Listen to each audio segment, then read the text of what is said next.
क्योंकि जो चर्चाएं हम चाहते थे वो चर्चाएं भी हम करा पाए। कुछ बहुत उल्लेखनीय विधेयक भी पारित करा पाए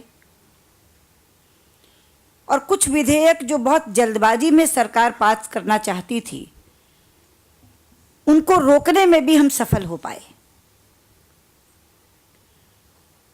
आप जानते हैं कि 2 सत्रों के अंतराल में सबसे बड़ी त्रासदी उत्तराखंड में घटी थी।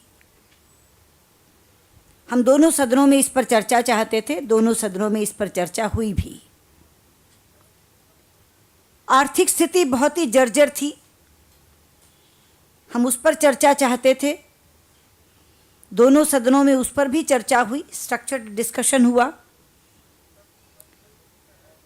लेकिन सत्र के दौरान रुपए की गिरती हुई कीमत ने इस स्थिति को और ज़्यादा दयनीय बना दिया था। इसलिए उस स्ट्रक्चर्ड डिस्कशन के अलावा भी केवल डॉलर वर्सेस रूपी पर भी छोटी छोटी डिस्कशंस, छोटी छोटी चर्चाएं हुई। राज्यसभा में अलग से प्राइस राइज पर भी चर्चा हुई और जो विषय सत्र के दौरान घटे, जैसे हमारी सीमा पर पाकिस्तान की सेना के लोगों ने आकर के हमारे जवानों को शहीद कर दिया, उसमें जो एक गलत बयानी मंत्री से हुई, उस गलत बयान को भी हमने सुधरवाने का काम किया। पाकिस्तानी की संसद की तरफ से एक प्रस्ताव भारत की तरफ निंदा का पारित किया गया था, उसके जवाब में दोनों सदनों से हमारे यहाँ से भी प्रस्ताव पारित किया गया। चीन द्वारा हमारी सीमा के अतिक्रमण का मामला आया, उस पर भी चर्चा हुई। तो इस तरह से जो चर्चाएं हम लोग चाहते थे वो लगभग सारी चर्चाएं हम करा पाए। जहाँ तक बिलों का ताल्लुक है, खाद्य सुरक्षा बिल यानी food security bill, land acquisition bill और pension fund regulatory development authority bill PFRDA, ये 3 बड़े बिल इस सदन में, इस सत्र में पारित हुए हैं। उसके साथ साथ 2 social legislations, street vendors bill, manual scavenging bill पारित हुआ।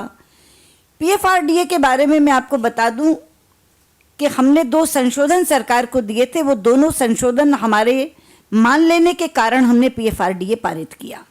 और वो संशोधन क्या थे? एक संशोधन हमारा ये था कि आप सारे पैसे को पोर्टफोलियो मैनेजमेंट में लगाएं, ये नहीं होना चाहिए। आपको एक ऑप्शन देनी चाहिए पेंशनर को, अगर वो गवर्नमेंट सिक्योरिटीज़ में अपना पैसा लगाकर अश्योर्ड रिटर्न चाहता है तो आप उसका पैसा गवर्नमेंट सिक्योरिटी में लगाएं। बाकी ऑप्शन है, अगर कोई चाहता है पोर्टफोलियो मैनेजमेंट तो आप उसको पोर्टफोलियो मैनेजमेंट का रास्ता दे सकते हैं। इसको उन्होंने स्वीकार किया था और हमने कहा था कि 26% कैप होगी और इंश्योरेंस के साथ आप इसको क्लब करेंगे, तो वो भी उन्होंने माना। ये दोनों संशोधन हमारे मानने के बाद ही वो बिल हम लोगों ने पारित किया। स्ट्रीट वेंडर्स और मैनुअल स्कैवेंजिंग तो सामाजिक प्रभाव के बिल थे, वो कल रात हम लोगों ने बैठ करके पारित किए और छोटे बिल भी काफ़ी पारित हुए। लेकिन कुछ बिल सरकार हड़बड़ी में पारित करना चाहती थी, जैसे RTI बिल। हमने उनको कहा कि RTI बिल आप स्टैंडिंग कमेटी को भेजिए। वो फ्लिप फ्लॉप करते रहे, यहाँ तक कि मंत्री ने एक दिन मूव भी कर दिया हमारे यहाँ बिल। लेकिन उसके बावजूद भी हमने ये स्टैंड लिया कि ये बिल वाइडर कंसल्टेशंस चाहता है। डिफरेंट जगह से RTI एक्टिविस्ट चाह रहे हैं कि उनकी बात सुनी जाए। आप जो भाषा बिल की लाए हैं वो असंवैधानिक है। आप पूरी क्लास को निकालने के बजाय केवल पॉलिटिकल पार्टीज़ को निकाल रहे हैं, इसलिए इसके लिए स्टैंडिंग कमेटी का कंसल्टेशन ज़रूरी है। इसी तरह से जो कन्विक्टेड MPs की सज़ा ख़त्म करने का बिल ये लाना चाह रहे थे 8(4) में संशोधन करने का, उसको भी हमने कहा कि ये बिल ऐसा नहीं है जिसको आप तुरंत ऐसे पास कर दें। अभी रिव्यू पिटीशन में सुप्रीम कोर्ट ने अपनी बात को दोबारा से रीइटरेट किया है, इसलिए इसको आप स्टैंडिंग कमेटी को भेजिए। RTI बिल लोकसभा में इंट्रोड्यूस्ड था, representation of people amendment bill Rajya Sabha में इंट्रोड्यूस्ड था, लेकिन दोनों बिल हमने स्टैंडिंग कमेटी को भिजवाने का प्रबंध किया। RTI को स्पीकर रेफर करेंगी और 8(4) को चेयरमैन रेफर करेंगे। उसके अलावा जुडिशियल अपॉइंटमेंट्स कमीशन का बिल भी ये इसी तरह से जल्दबाजी में लाना चाहते थे। सर्वदलीय बैठक में जब ये इशू कानून मंत्री ने रखा था, उसी दिन हमने कह दिया था कि हम इस बिल को स्टैंडिंग कमेटी को भेजना चाहते हैं। बाद में इन्होंने कहा कि हम कॉन्स्टिट्यूशन अमेंडमेंट अलग लाएंगे एक इनेबलिंग प्रोविजन के लिए और बिल अलग लाएंगे। तो बिल को आपके कहने से स्टैंडिंग कमेटी को भेज देते हैं, लेकिन कॉन्स्टिट्यूशन अमेंडमेंट आप पारित करवा दीजिए। हमने कहा नहीं, आप दोनों चीज़ों को स्टैंडिंग कमेटी को भेजिए। राज्यसभा में बिल आया, हमारे यहाँ अपोज हुआ, वॉकआउट हुआ। लोकसभा में बिल आया ही नहीं, क्योंकि हमने कहा कि दोनों के दोनों ये बिल स्टैंडिंग कमेटी को जाएंगे। अब चूंकि एक हाउस से बिल पारित हो गया है, इसलिए वो स्टैंडिंग कमेटी को एज सच तो नहीं जा सकता, लेकिन हमने ये कहा है कि जब जो बिल स्टैंडिंग कमेटी को गया है जुडिशियल अपॉइंटमेंट्स कमीशन में, जब उस पर चर्चा हो तो ये देखा जाए कि जो कोलिजियम एक्ट में बताया जा रहा है वो कॉन्स्टिट्यूशन अमेंडमेंट का ही पार्ट बने। इसके ऊपर स्टैंडिंग कमेटी चर्चा कर ले, ताकि जो कॉन्स्टिट्यूशन अमेंडमेंट है वो भी फिर अलग ढंग से संशोधित ही आकर के पारित हो। तो ये 3 बिल जो हम चाहते थे कि स्टैंडिंग कमेटी में जाए, वाइडर कंसल्टेशंस हो, उनको रोकने में हम कामयाब हुए, कुछ अच्छे बिल पारित करने में कामयाब हुए और अपनी चर्चाएं भी हम लोग कर सके।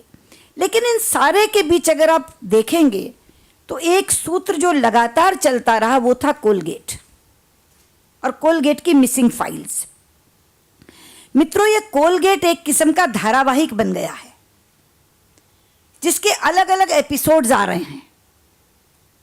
पहला एपिसोड आया जिसमें सीएजी ने खुलासा किया कि इस स्कैम में कोल ब्लॉक आवंटन में 1,86,000 करोड़ का घाटा हुआ है। दूसरा एपिसोड आया जब सीबीआई ने अपना एफिडेविट फाइल करना था सुप्रीम कोर्ट में, उसमें उस समय के कानून मंत्री ने फेरबदल करवाया तो कानून मंत्री का इस्तीफा हुआ।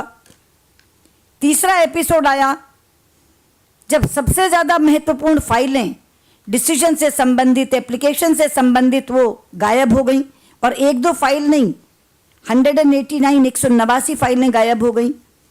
और चौथा एपिसोड आया जब ये खबरें आई कि सीबीआई के एक जांच अधिकारी ने स्वयं प्रधानमंत्री को एग्जामिन करने के बारे में लिखा है, यानी पात्रों का खुलासा हुआ। ये 4 एपिसोड हैं। पहले में घोटाला, दूसरा में घोटाले पर पर्दा डालने की कोशिश, तीसरे में सबूत नष्ट करने की साजिश और चौथे में पात्रों का खुलासा। अब अगला एपिसोड कब आएगा और क्या लेकर आएगा उसका इंतज़ार है, लेकिन ऐसे लग रहा है जैसे कोलगेट एक सीरियल बन गया है, एक धारावाहिक की तरह। इसमें परत दर परत चीज़ें खुलती जा रही हैं। पूरे सेशन में हर दूसरे दिन कोलगेट का मामला उठता था, क्योंकि बीच ही में सुप्रीम कोर्ट की सुनवाई भी थी, बीच ही में मीडिया में तरह तरह की खबरें आ जाती थी, उसी को लेकर के हम लोग इस पर चर्चा करते थे।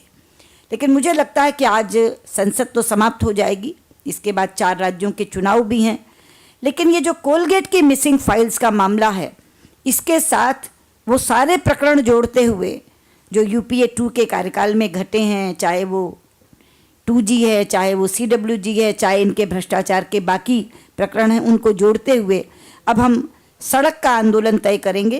क्योंकि जब संसद में मुद्दा उठता है तो एक वातावरण बन जाता है, लेकिन उसको आगे ले जाने का काम पार्टी करती है।